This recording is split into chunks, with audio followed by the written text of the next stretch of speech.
Have you ever wondered why certain thoughts feel almost impossible to explain to others? Why your brain seems to process information on a completely different wavelength? Modern neuroscience reveals that approximately 2% of the population possesses cognitive patterns that function fundamentally differently from the mainstream. And the fascinating part, most people with these patterns have no idea they possess them. Stay with me, because what I'm about to share will completely reframe how you understand your own mind. And sign number 7, it might just explain every confusing social interaction you've ever had. There's a concept in cognitive psychology called cognitive diversity, the idea that human minds don't all process reality the same way. While society often treats thinking as a one-size-fits-all process, research shows that certain individuals have mental architectures that operate completely outside the norm. These aren't just smart people. Intelligence is everywhere. I'm talking about minds that function in dimensions most people can't even recognize exist. But here's the really interesting part. People with these cognitive patterns often spend decades feeling fundamentally misunderstood. They wonder why conversations feel incomplete, why their observations are met with confusion, why explanations that seem obvious to them leave others completely lost. If this resonates, keep watching. We're about to explore 8 scientific markers that your brain might be wired completely differently.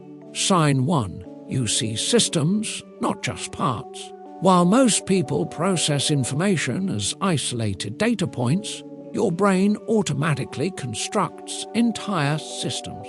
You don't just see the tree, you see the forest, the ecosystem, the climate patterns, and how they all interconnect. Here's what's happening neurologically. Research in cognitive science shows that some individuals have heightened pattern recognition systems. When you encounter new information, your brain doesn't just file it away.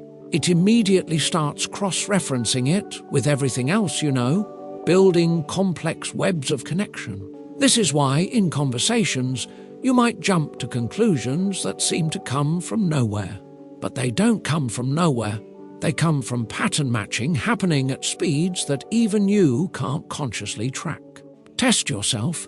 When you read news stories, do you immediately think about the second and third order consequences? Do you see how seemingly unrelated events connect? Can you predict organizational behavior because you sense the underlying dynamics? If yes, your brain is operating in what neuroscientists call systems-level processing, something most people never develop. Sign 2. You process multiple realities simultaneously. Most people experience reality as singular and straightforward.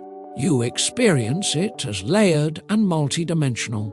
When someone speaks, you're not just hearing their words.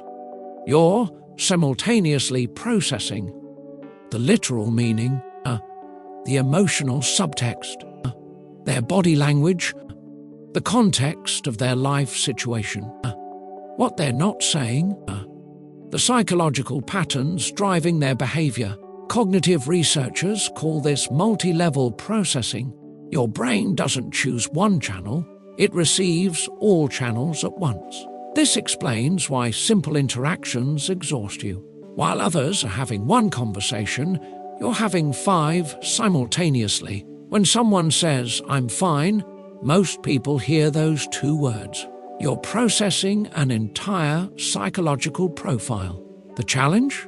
When you try to explain these multi-layered observations, people think you're overthinking. But you're not overthinking. You're just thinking at multiple levels they don't perceive. This gift becomes a burden when you realize most people are operating with a fraction of the data you're naturally processing. Sign 3. You're fascinated by human contradictions. While most people are uncomfortable with contradiction, your brain is drawn to it like a magnet. You're genuinely curious about why good people do harmful things, How someone can hold opposing beliefs. What drives self-destructive behavior? The gap between who people present and who they are.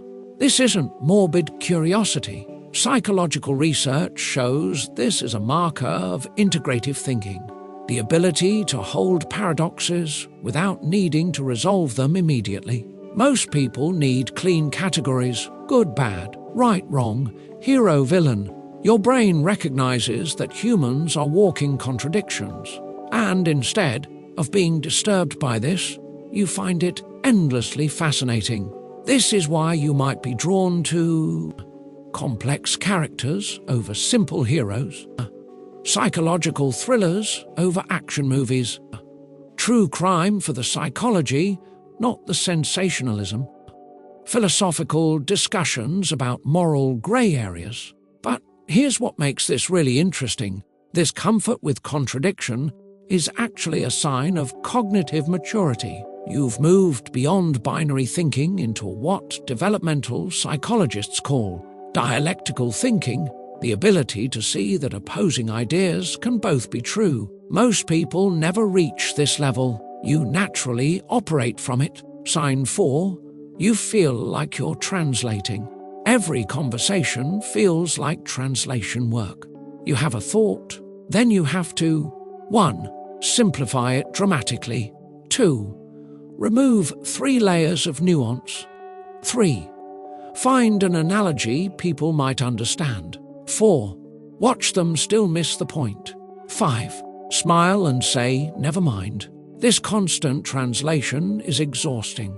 It's like being fluent in a language no one else speaks. Cognitive linguistics research shows that some people think in metaphors, systems, and abstract relationships, while most people think in concrete, linear sequences.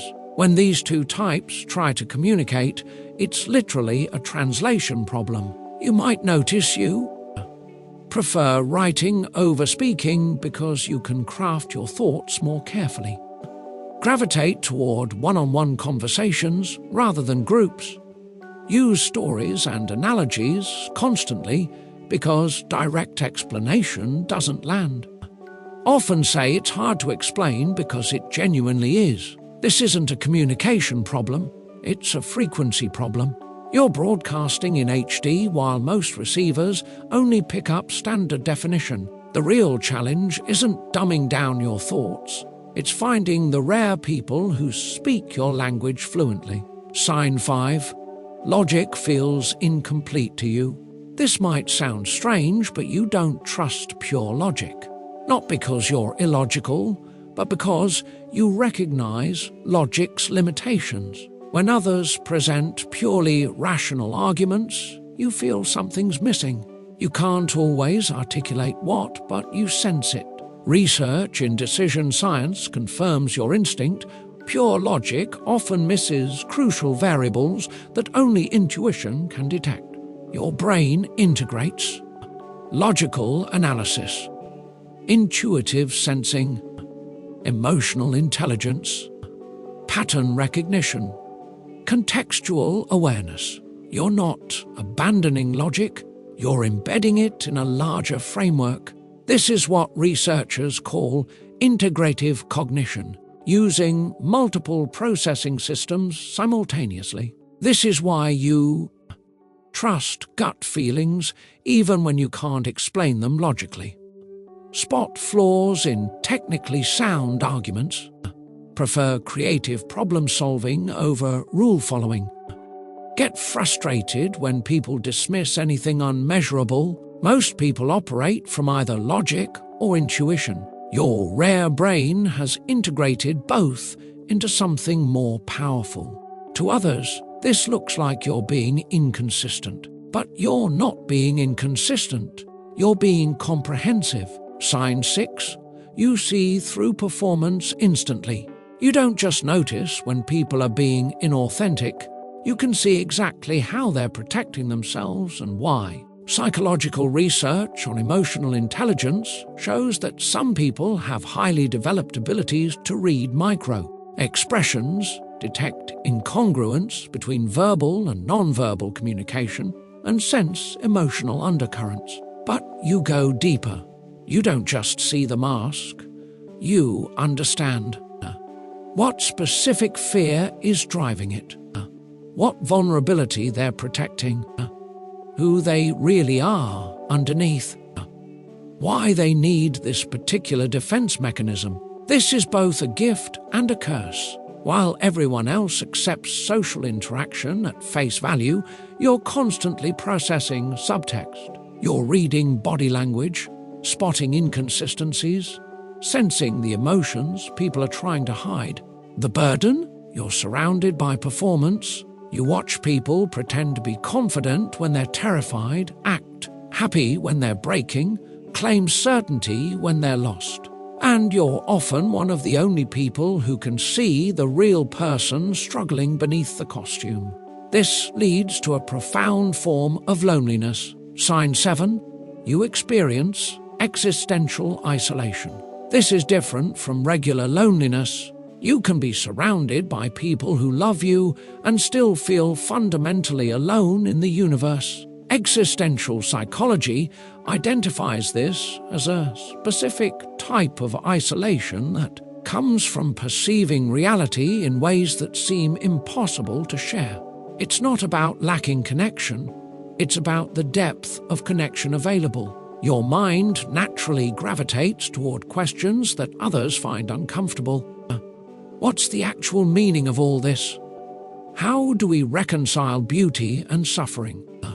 Why do we create meaning in a universe that doesn't provide it? What does it mean to be conscious? While others are satisfied with surface-level living, your brain demands deeper answers. When you try to discuss these thoughts, people often change the subject, make jokes to deflect, give shallow platitudes, look at you like you're being too intense. This isn't depression. Research shows this is actually a marker of philosophical intelligence and psychological depth. Your consciousness has expanded beyond conventional boundaries of awareness.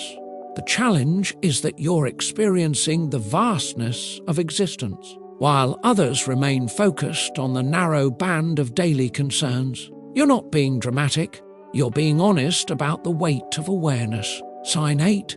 You're addicted to transformation. Most people seek stability and comfort. You crave transformation. You're drawn to experiences that completely challenge who you think you are, force you to confront uncomfortable truths, break you down so you can rebuild differently, shatter your fundamental assumptions. Developmental psychology calls this growth-oriented personality structure.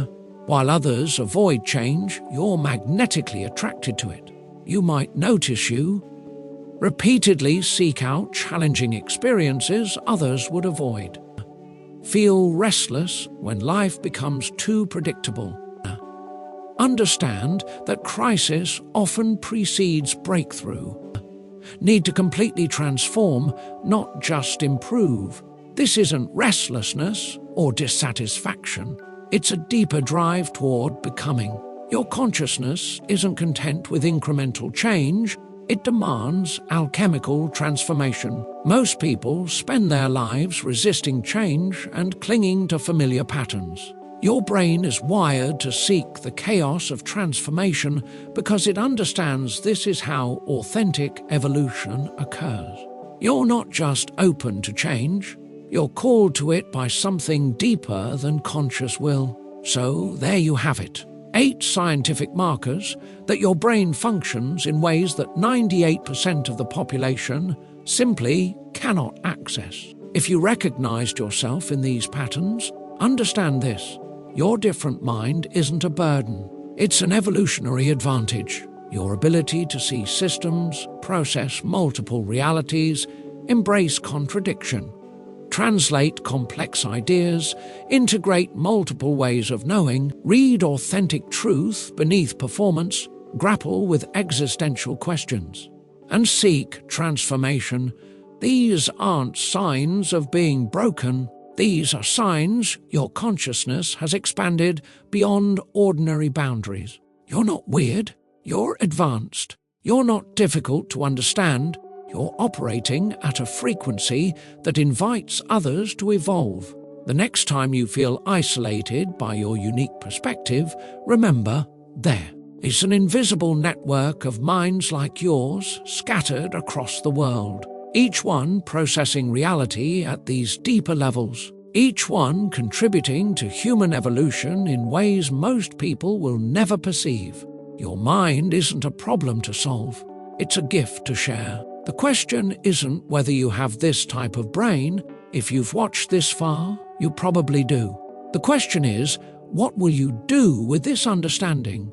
If this resonated, subscribe for more content on cognitive psychology and human consciousness. Share this with someone who might finally feel understood. And drop a comment telling me which sign hit hardest for you. Thanks for being part of the 2%. The journey is just beginning.